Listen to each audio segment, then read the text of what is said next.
Professor Dr. R. Venkat is currently serving as the Vice Chancellor at India International Institute of Legal Education and Research and has previously served as the Vice Chancellor of National Law School of India University, Bangalore. After serving for over 10 years as Vice Chancellor, Professor Rao assumed the office of Chairperson at Vivekananda School of Law and Legal Studies and Vivekananda School of English Studies, New Delhi in the year 2019. His academic qualification extend up to the level of LLD in 2017 from Utkal University. He was awarded Professor N.R. Madhava Menon Best Law Teacher Award for the year 2018. He has also been awarded as the Attorney General K. Parasaran Award in recognition of his outstanding scholarship in legal education by Capital Foundation Society, New Delhi in 2019. With over 45 years of teaching and research experience, he has the distinction of serving the statutory bodies of almost all the law schools in the country. Besides, he is a member of Board of Governors of the Indian Institute of Corporate Affairs, New Delhi. He has also served as a member, Governing Council at Indian Law Institute, New Delhi, and a member of Academic Committee of Indian Institution of Public Administration, New Delhi. He has served as an independent director in prestigious public sector undertakings and is also a member of different committees in Bar Council of India and is associated with prestigious bodies like UPSC, State Service Commissions, UGC and NAC, amongst others. He has the distinction of receiving gold medal for the best PhD thesis from Andhra University in the year 1993, Best Researcher Award from Andhra University in 2003, Best Teacher Award from the Government of Andhra Pradesh in 2006, and has been awarded the Best Vice Chancellor Award for outstanding contribution to education during the World Chancellors and Vice Chancellors Congress in 2014. He is also awarded the Amity Academic Excellence Award twice. He has also been awarded the Professor N.R. Madhava Menon Best Law Teacher Award for the year 2018 under the Aegis of Society of Indian Law Films and Menon Institution of Legal Advocacy Training for outstanding services to the promotion of quality legal education. Professor R. Venkat has been awarded with the Attorney General K. Parasaran Award recognition for his outstanding scholarship in legal education by Capital Foundation Society. With 6 books and more than 130 papers to his credit, he has successfully guided 3 LLDs and has visited more than 30 countries for his academic and research activities and was also the chairman, Board of Governors of Asia Law Institute for the year 2010 to 2011. It is a privilege for us to have you amongst us, sir. Thank you so much for answering.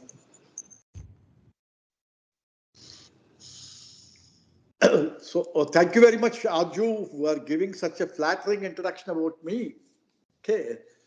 And I suffer from no eminence, let me tell you very clearly. Okay. Now, be that as it may, revered Professor Subramanya ji, he is always very keen to give me opportunities to interact with you. Because like me, he also believes in the fact that geniuses are never created in isolation, but it's only through symbiosis and synergy that genius blossoms. So this faculty development program is a mutual learning process. I learn from you. I learned many things from Professor Subramania's lectures. In fact, whenever he sends recorded versions, I go back to my room all alone, listen with rapt attention, because learning is one continuous process. Okay, and I'm ever grateful to Professor Subramania for the same.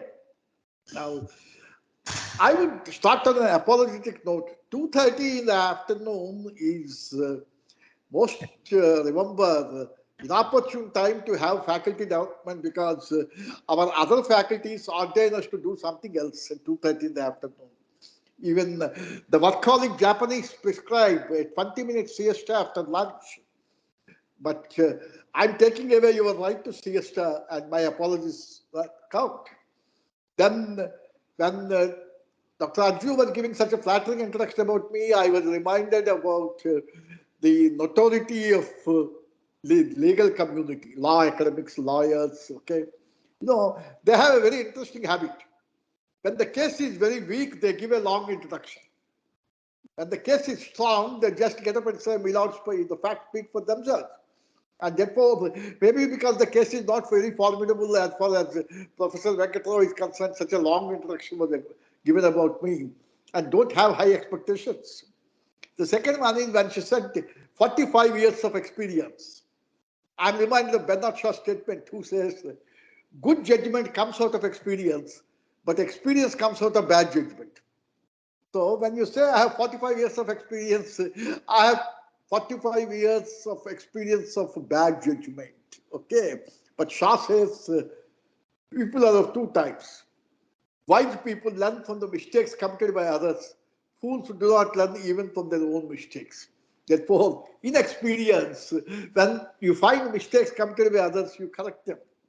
So with these two, I would like to commence my interaction with you. First, speaking to you about the need and utility of faculty development program. And before that, my apologies to you for being constrained to be away from you the day before yesterday, when we were supposed to be with you, because I had an unforeseen commitment in the last hour, and Professor Subramania was nice enough to accommodate to our request. See, my mind goes back to my experience in Jawaharlal Nehru University. When Sitaram Yechuri was the president of the Jawaharlal Nehru University Students' Union, and they were felicitating a teacher, and the felicitation was because of the award that the teacher got, and the award was equivalent to Nobel Prize. As you know, in all subjects, you don't have Nobel Prize. And that particular teacher got an award in the subject of history from an European nation, which was equivalent to Nobel Prize. And he was being felicitated on the occasion. I was in JNU library and I sneaked into the room to see what is happening. When I entered the hall, I found a big banner. The banner was half covered and half open. The upper half, which was open, was visible to us. And the banner said, "We don't want learned teachers." I was surprised at a felicitation function organized to felicitate a teacher who got an award equivalent to Nobel Prize. The organizers had the gumption to write on a banner that we don't want learned teachers. But I knew JNU people have always a trick up their sleeve. I curbed their curiosity, and my curiosity I curbed and waited for the event to take place. The meeting commenced. Item was introduction, ritualistic items were going on. Then, when the teacher was about to be felicitated, they removed the lower half also. The entire banner read, "We don't want learned teachers. What we want is learning teachers." And our teacher is the best example of a learning teacher. Therefore, to keep the torch of learning aglow, you must continue the process of learning all through your lives. And remember, learning which begins in the womb of our mothers must go beyond our tombs. And as a teacher, if you have looked at what your mother has taught you, you will be reminded of what Mahatma Gandhi has said. I learned the first lessons of my life from my illiterate mother. He did not say my uneducated mother, because no mother is uneducated. Of all living organisms, they have the highest education. They might not have gone to a school to be literate. And Mahatma Gandhi says, if you look at your mother, you would observe that what is said reaches the mind, but how it's said reaches the heart. Whatever your mother says, it will reach your heart because she says with empathy. So a teacher should always remember the basic distinction between these two. What is said only reaches the mind, but how it is said will reach the heart. And the teacher must devise that mechanism to find out as to how it should be taught. Therefore,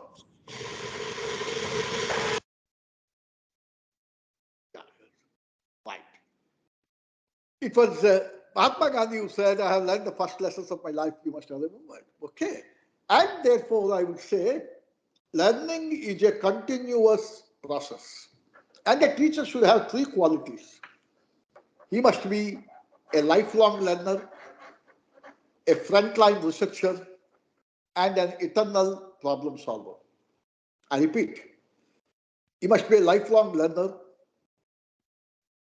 a frontline researcher, and an eternal problem solver. And when I say a teacher should be a frontline researcher, try to understand the basic difference between teaching and research. Teaching is a dissemination of knowledge. Research is creation of knowledge.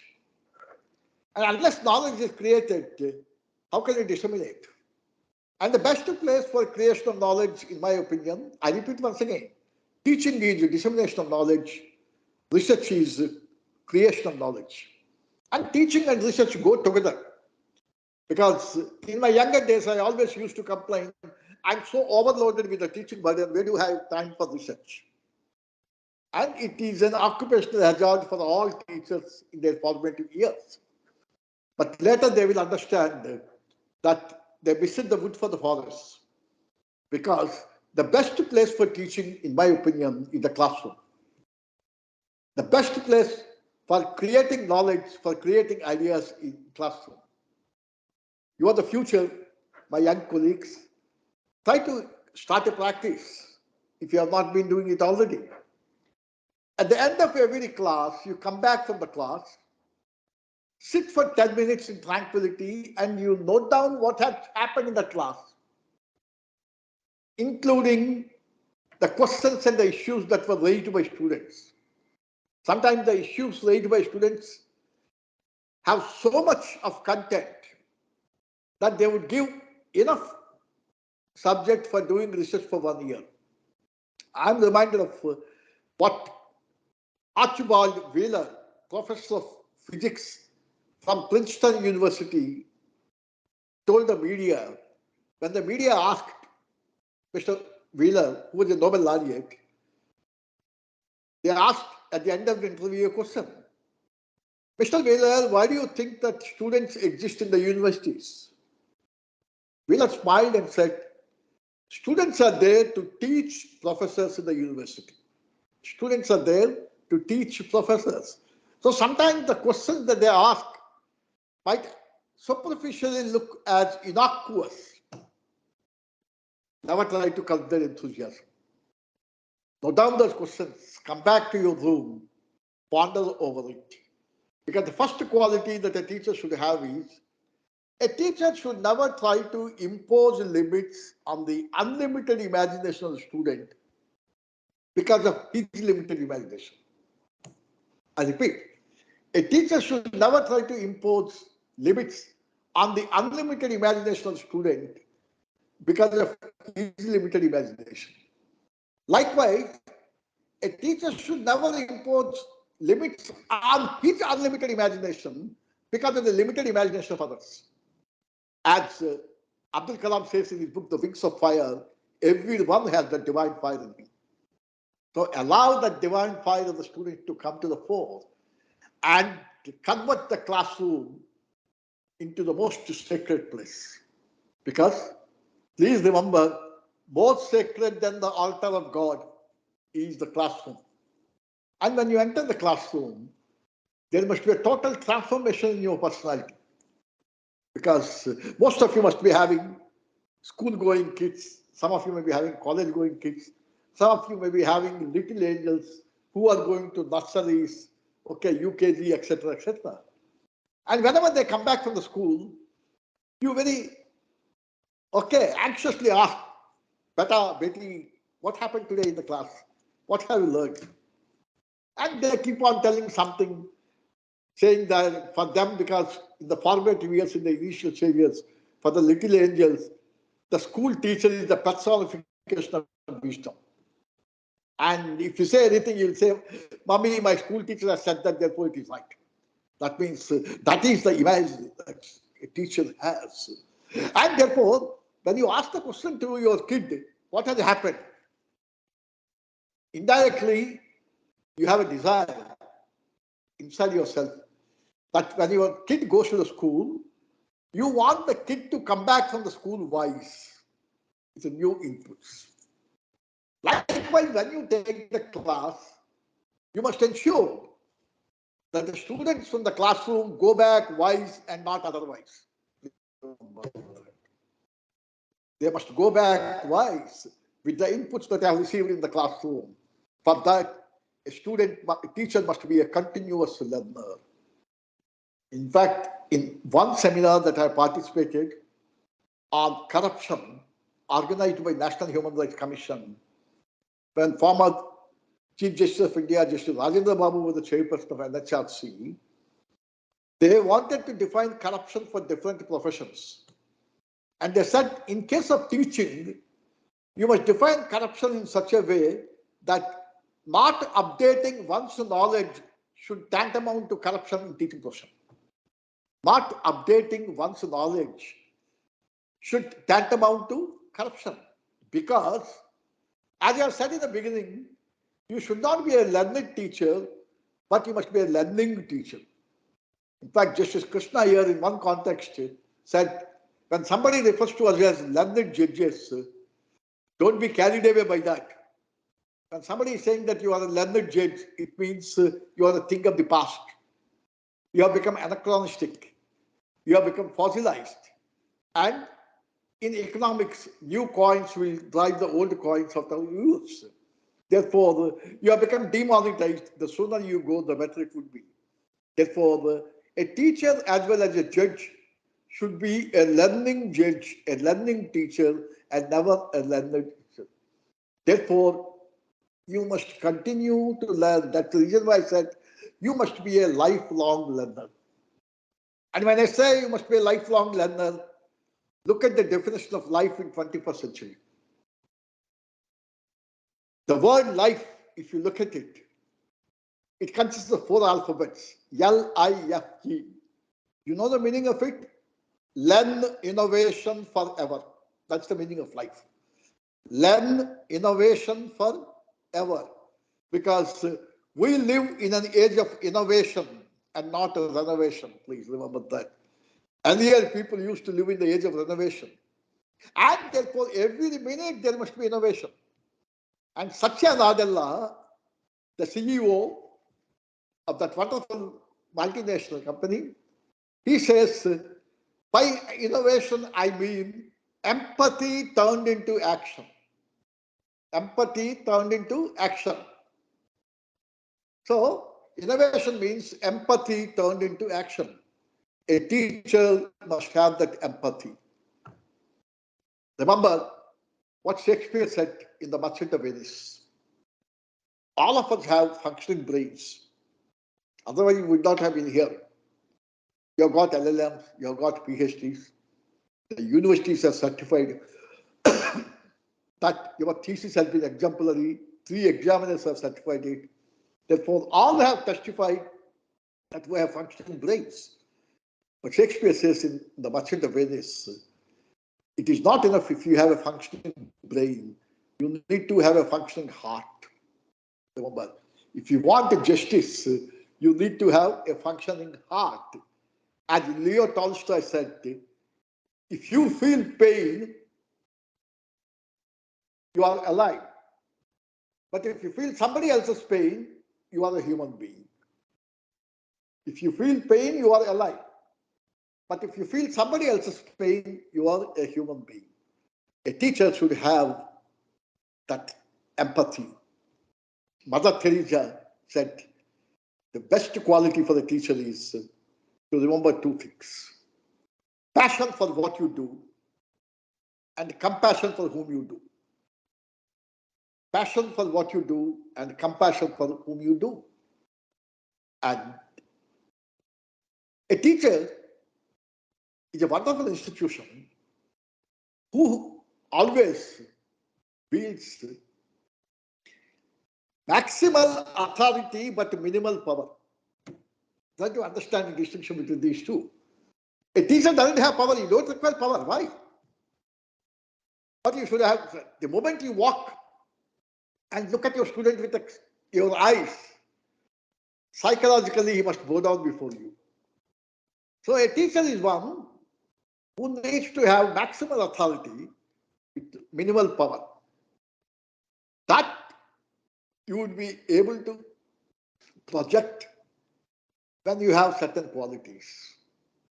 For a mother, no child is a problem. You agree? My mother has 11 kids. I'm the eldest. Okay. And none of the 11 but I was a problem for my mother. So for a mother, no child is a problem, but every child has a problem. Try to understand the distinction between these two. For a mother, no child is a problem, but every child has a problem. For a teacher, no student should be a problem, but every student should have a problem. Should remember, no student is a problem, but every student has a problem. You must have that empathy. You must have that inner vision to identify that problem and reach to the student, especially because today you are dealing with a generation which is the most disconnected generation in the name of connectivity. Please remember. This is a generation which is called I generation. I. I generation is that generation which was born between 1995 and 2012. They deal with smartphones. They deal with robots. They deal with machines more than they deal with human beings. In the sense, remember, as a result of that, they become robotic. And in the name of connectivity, when I said they're the most disconnected people, they are not connected to their internal self. And they don't understand the fact that human beings care more for longings than belongings. Remember?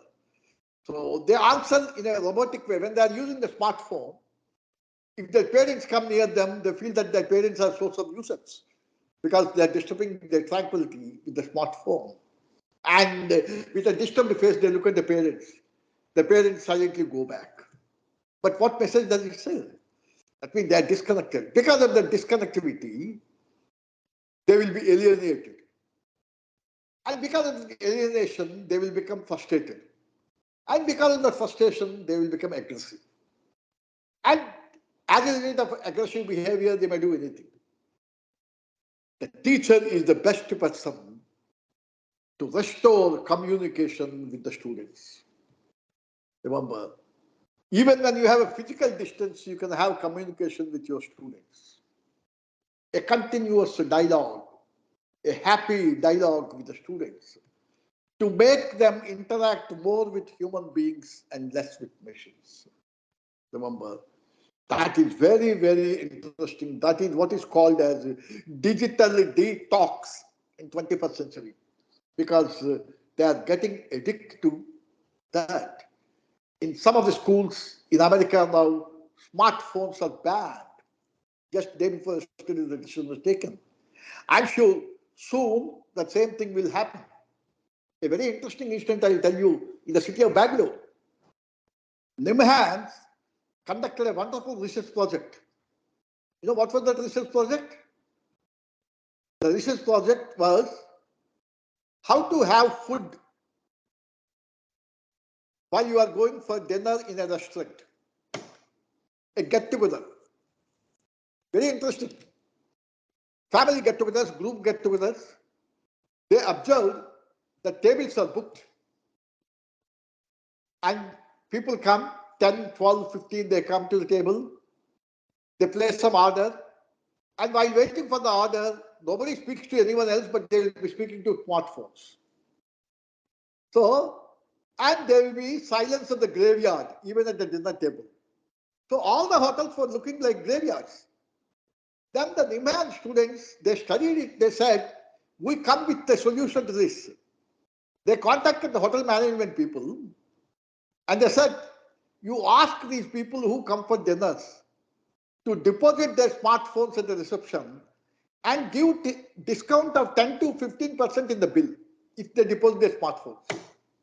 That means if you deposit your smartphone, go have your dinner, you will be given 10% discount. That experiment was started and Bonhami was back and the dining halls used to be full of fun and frolic. And this suggestion of NIMHANS graduates was adopted by Scandinavian countries where even the newlyweds were not speaking to each other, but they were speaking to the smartphone. See, things have reached such proportions. So the best solution to give medication would be in the classroom, a teacher with a smile.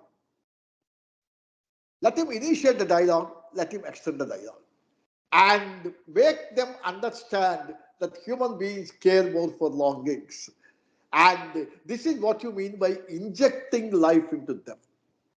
The next point I would like to say is a teacher should remember axiomatic fundamental truth that when he's teaching a subject, he must awaken the curiosity of the mind. My colleagues in law, when they wanted to teach family law, I called them. How are you going to start the subject? He used to say. And sir, we will be starting teaching Hindu family law, Hindu Marriage Act, etc., etc. Then I said, can you speak to them about the importance of social institutions like family? And the best example I will give you is a personal thing that happened to me in my life where I was made to understand the meaning of the word family. And if you make it well, intelligible to the students, you need not teach family law, they will understand the entire gamut of family law. I said. They said, what is that? I said, when I was a 7-year-old elementary school student, I was taught the meaning of the word family by my teacher. And still I remember that. You know, those were the days when we used to write on slate and pencils.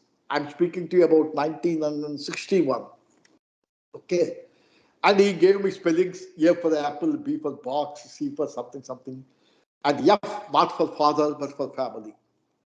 And he asked me to write, get by heart the spellings, and write the spellings correctly in 48 hours, which I did it. I took the blackboard to him and showed it to him. He ticked, he said, correct, correct, correct. Then family, Family. He said, correct. Then second time he said, you have committed a mistake. I said, what is the mistake, sir? Family. There is no mistake, sir. I was a 7-year-old boy.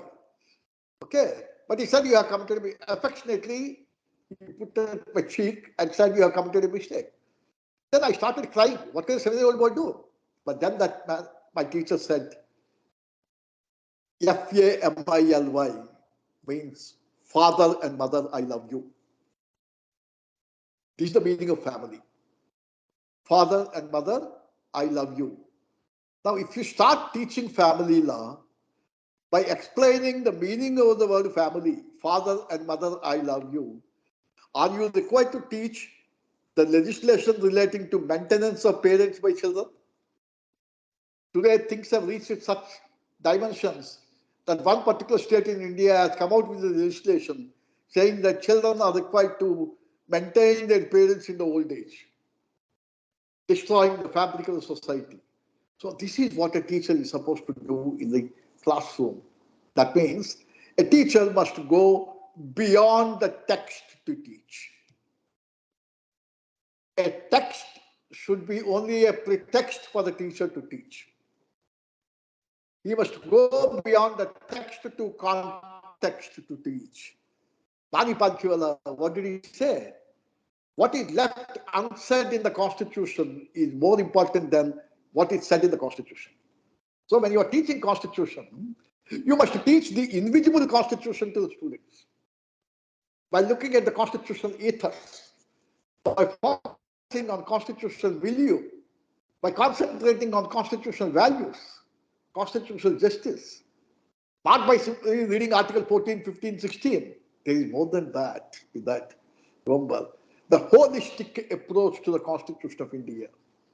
Never adopt a reductionist approach as teaching is concerned. I'm sure most of you understand the difference between holism and reductionism. A teacher must have a holistic approach while teaching the subject because the job of a teacher, most of you, as young teachers, I committed this mistake. Might be committing one mistake. When Subramania sir asked you to take a subject and to teach it, You would look at the semester, you would divide the weeks, and you say in this, we have to cover the syllabus. Suppose there are unforeseen holidays and you are not able to cover the syllabus. You will feel for it and take extra classes, and then with satisfaction come to Professor Subramanya and say, I have taken extra classes and completed the syllabus. But please remember, the job of a teacher is not to cover the syllabus, but to uncover the syllabus, to remove the cover of darkness, from darkness to ignorance, from darkness to light, from ignorance to knowledge, from here to eternity. The Bible says, quo vadis. You must make the student travel from darkness to light, from ignorance to knowledge. Because covering the syllabus is very simple. If somebody asks me to teach Mahabharata, I will say the evil forces called Kauravas were conquered by virtuous forces called Pandavas with the help of a person called Lord Krishna. Mahabharata is over.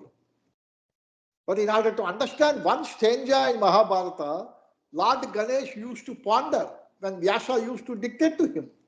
Therefore, covering the syllabus, remember, you can do it in any way you like. But awakening the curiosity of the mind, because please understand the basic difference between school education and university education. Sashish Tharoor said, in school education, you are taught to answer the questions. What are the powers of the President of India? How is the President elected? In ninth class also this question will be asked to you. And you will say, the President of India lives in Rashtrapati Bhavan, he has so many horses, he number Supreme Commander of Forces, you are given first class marks.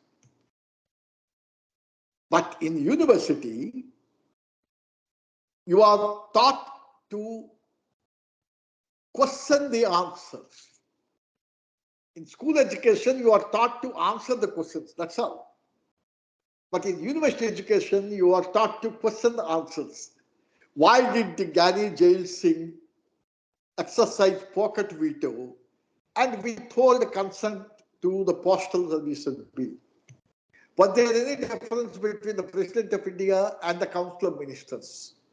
Is the President of India bound by the advice of the Council of Ministers? Now, how do you look at Article 356? How do you look at Article 352? Okay. And can the Governor's office be used as an extended veranda of Ministry of Home, Government of India?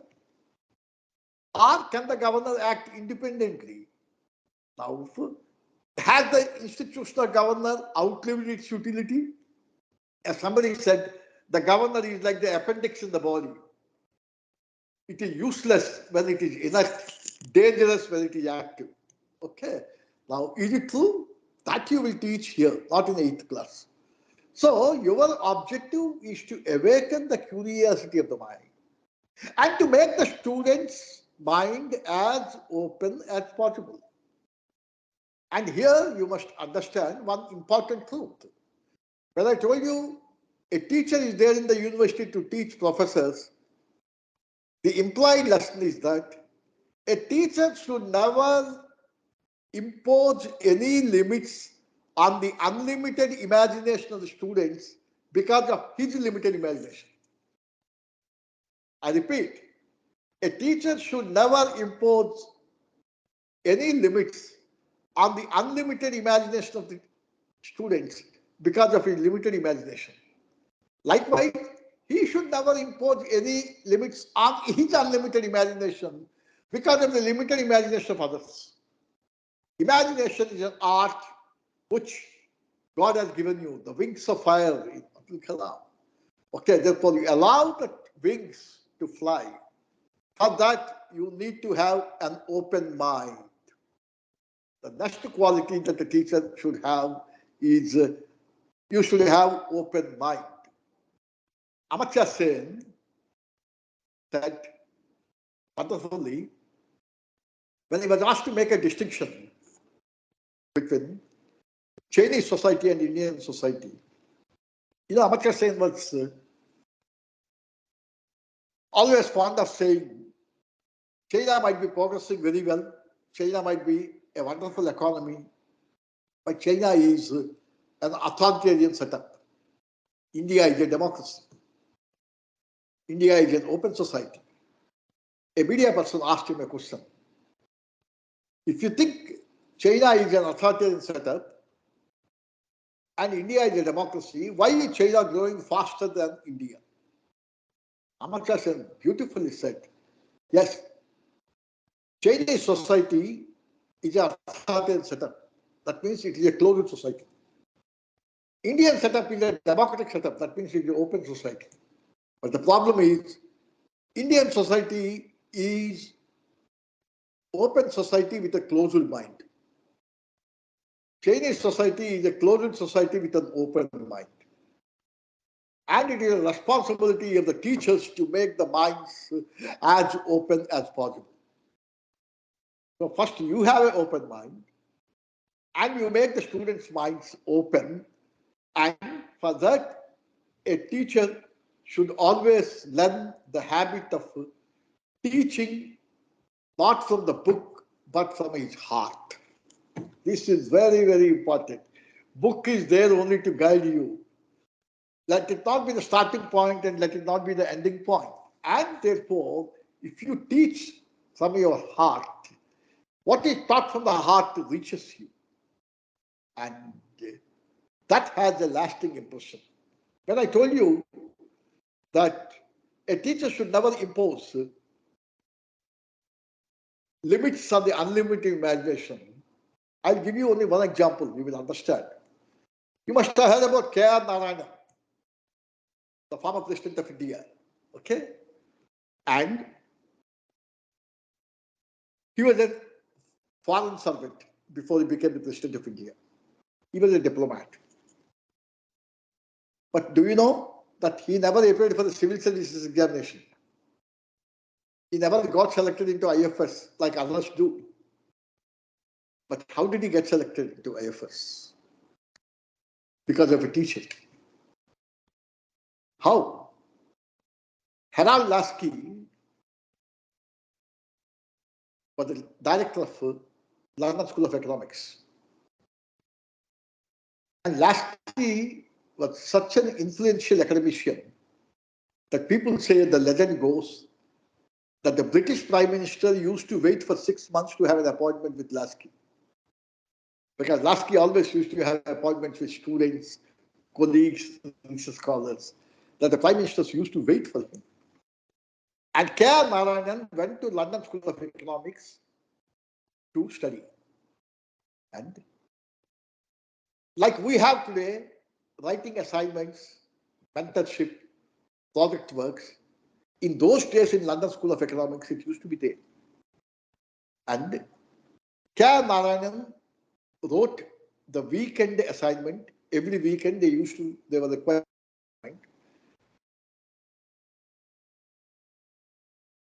Who was his mentor? Lasky. Okay.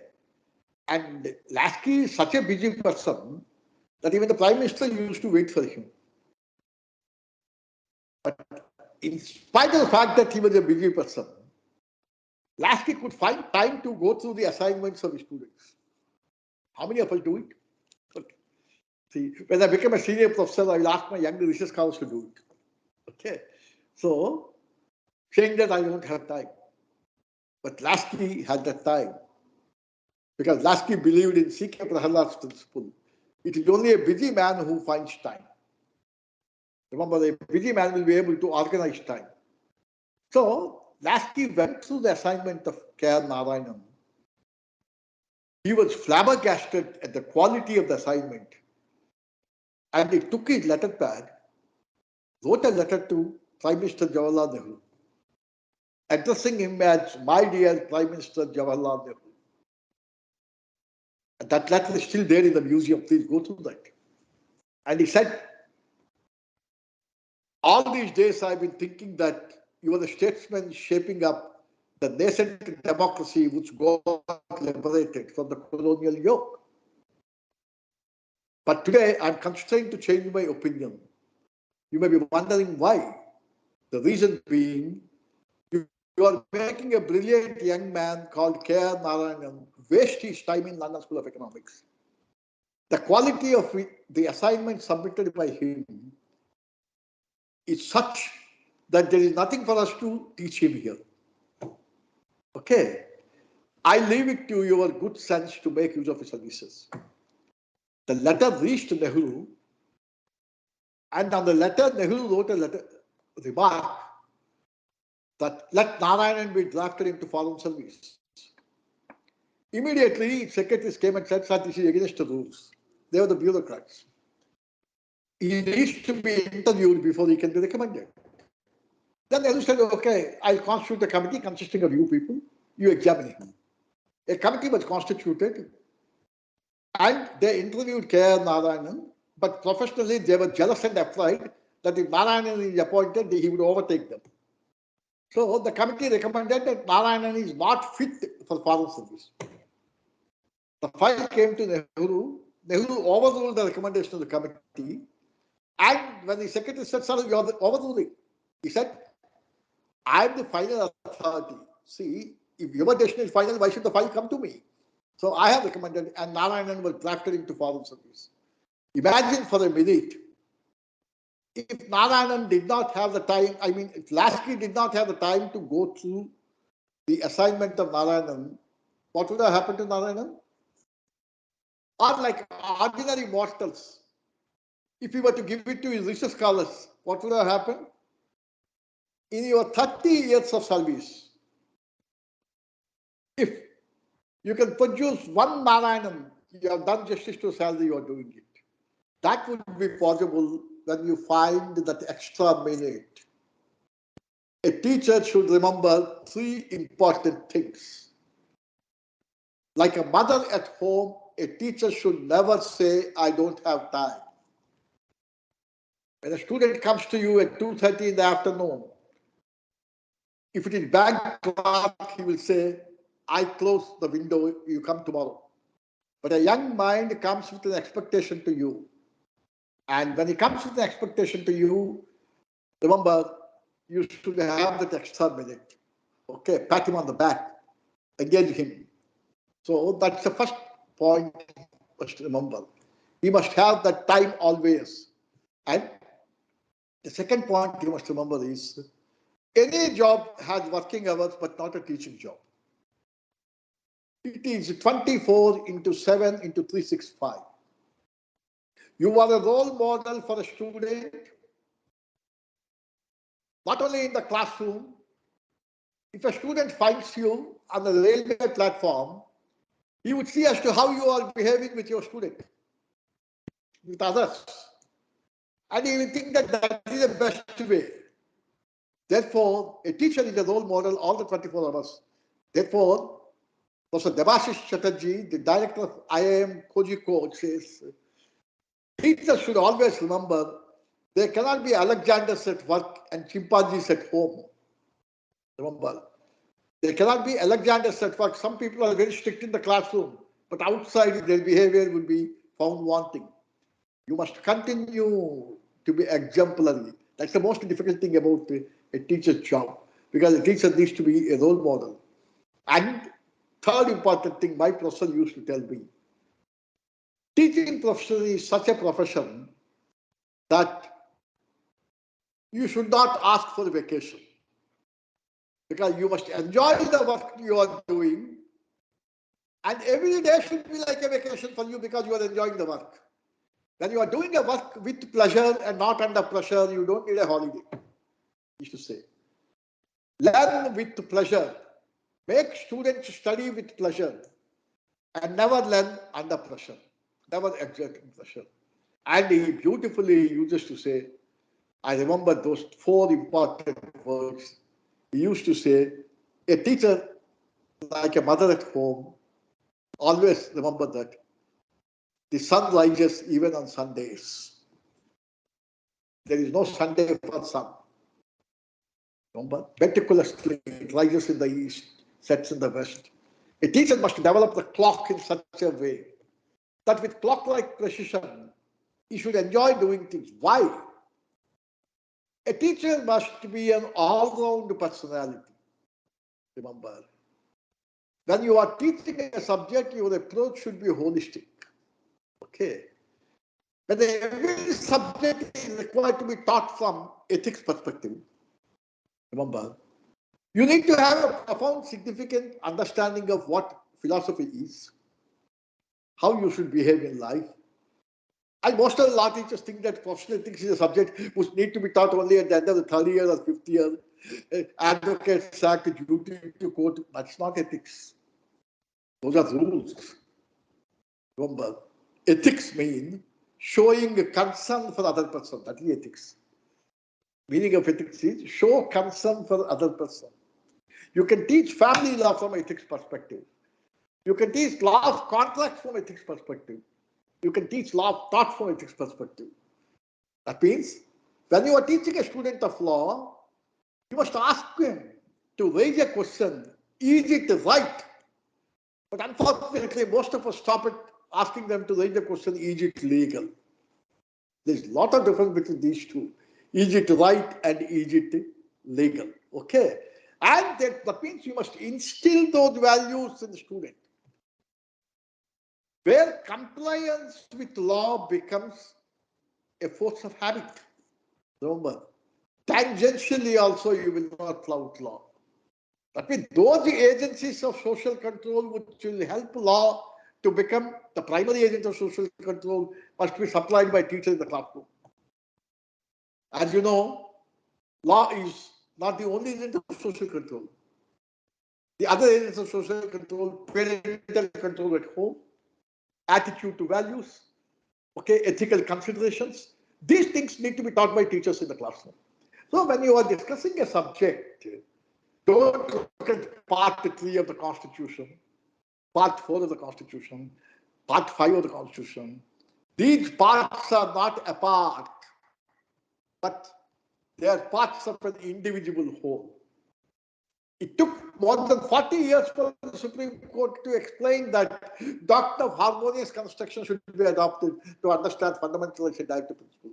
A simple axiomatic truth that all parts of the Constitution, 22 parts of the Constitution, remember, 395 articles, 12 schedules, they speak about constitutional ethics. You must teach students in such a way that whatever he does, the Constitution of India would be at the back of his mind and at the center of his heart. But any subject, remember.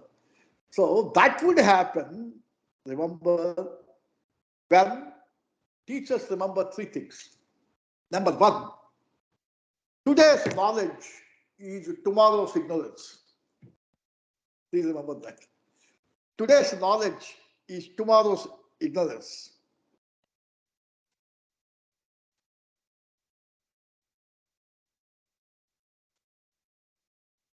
And number 2, in a race for excellence, in a race for excellence, there is no finish line.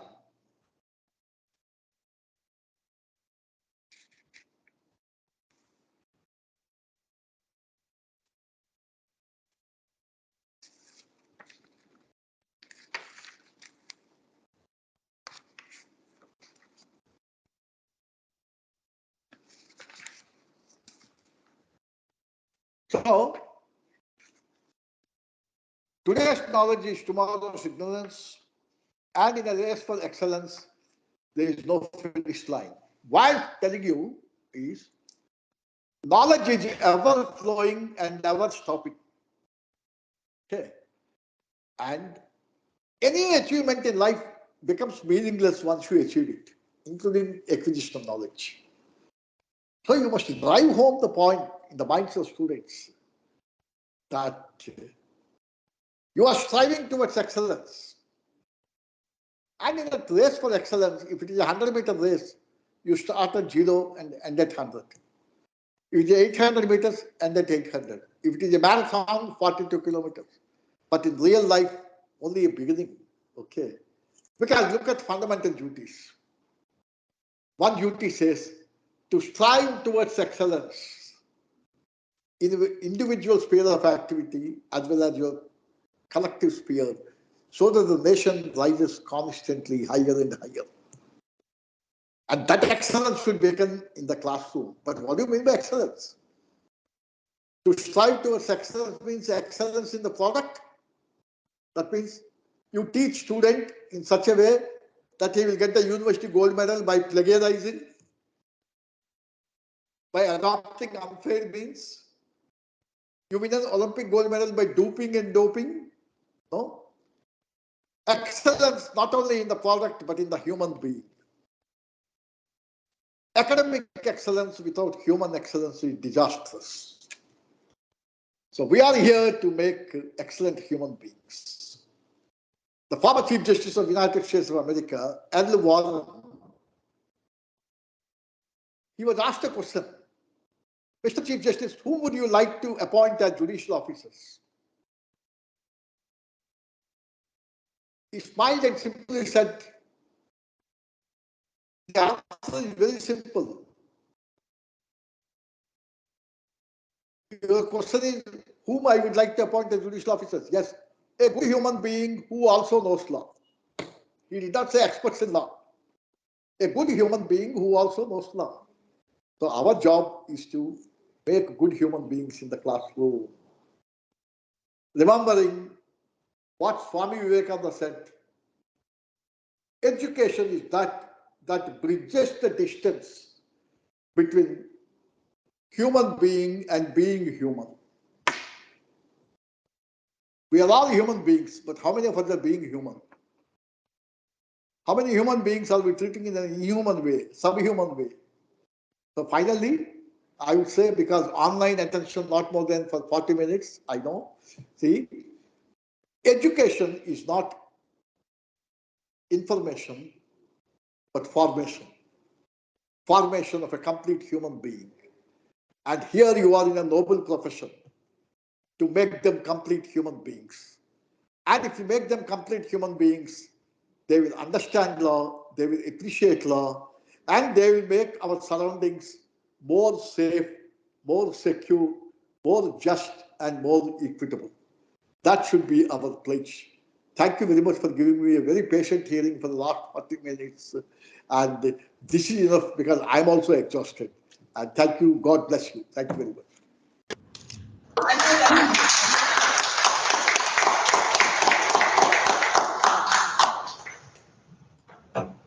Thank you so much, sir, for your insightful words and also imparting wisdom, especially for new and upcoming teachers like myself. Thank you so much. If we have any questions for sir, then please unmute yourself, or you can also Dr. write. Yeah, Dr. Arju, you can do one thing also. You can share my email ID with them, okay? And I'll be answering all their doubts and queries because normally I don't go to bed without emptying my mailbox. So Subramania knows when he sends a mail, immediately I send a reply wherever I am, okay? And not only the short questions, because sometimes I go with Ernest Hemingway, the famous American novelist, who says, when the heart is full, the lips will be silent. Okay. And therefore, let's not punish them further in the afternoon by asking them to raise queries. Okay. Because, okay, but I expect many questions to come from you. Please share them with me. And I will have that extra minute to respond to your questions also. Okay. Because it's a continuous process of learning from each other. Remember, symbiosis, that is, should be our goal. Okay? Right. Thank you. Thank you very much, sir. So I can take your leave? Yes. Okay. God With bless that, you all youngsters. Thank you very much. Thank you. thank you, God sir. bless Thank you so much. It was an honor for us to listen to you.